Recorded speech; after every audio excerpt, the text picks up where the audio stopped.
It struck with terrifying and deadly force. The aftermath, Bagyong City's shattered landscape. This was home to thousands. It was not the wind that did it. It was a storm surge. Reports of a 5-metre wall of water that engulfed the coastal strip and spread through the city.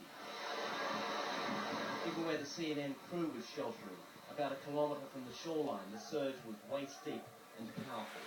All around us you hear the sounds of windows breaking, you hear the sounds of large objects falling and crashing to the floor, and underfoot it is now just a deluge. And if you look behind me, I don't know if you can see it, the staircase behind me is now basically a waterfall. But that didn't compare with what happened here. The storm surge was the most destructive part of this typhoon. We're about 100 metres or so from the water here, and you can see the damage caused. These houses, these are all rough-built houses, completely flattened along the foreshore. Thousands of people live along a stretch of several kilometres, and you can see behind me just how bad it must have been. Authorities had pleaded with people to leave. Many did, but many stayed.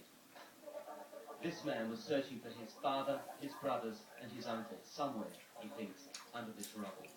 We all tried to leave, but it was too late. I got separated when the water started rising. I don't know what happened to them, he tells me.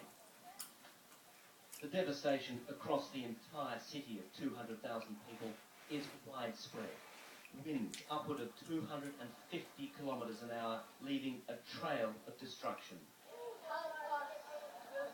This is now a city on edge. No power, food and water running out, and medical supplies almost gone. St Paul's Hospital, we're told, is the only functioning medical facility in the city. They can't admit any more patients. There's no room, just first aid in the most difficult of conditions. We don't have anything left to help people with, the doctor tells me. We have to get supplies in immediately. Just a block away from the hospital, the increasingly desperate search for food and water leads to looting. This is one of the few stores which is left open, and as you can see, the crowds have been forming around these stores, taking anything they can. Food is the priority at the moment, but air conditioning units, plastic toys, everything is coming out of these stores.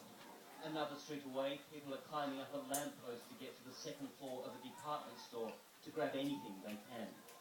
It took a full day before help arrived, and even though the storm was predicted days in advance, the response so far has not been nearly enough. This was nature at its most frightening, a display of force that has smashed the lives of so many people. And this is just one city. There are countless towns up and down the coast where authorities are still waiting to hear word from.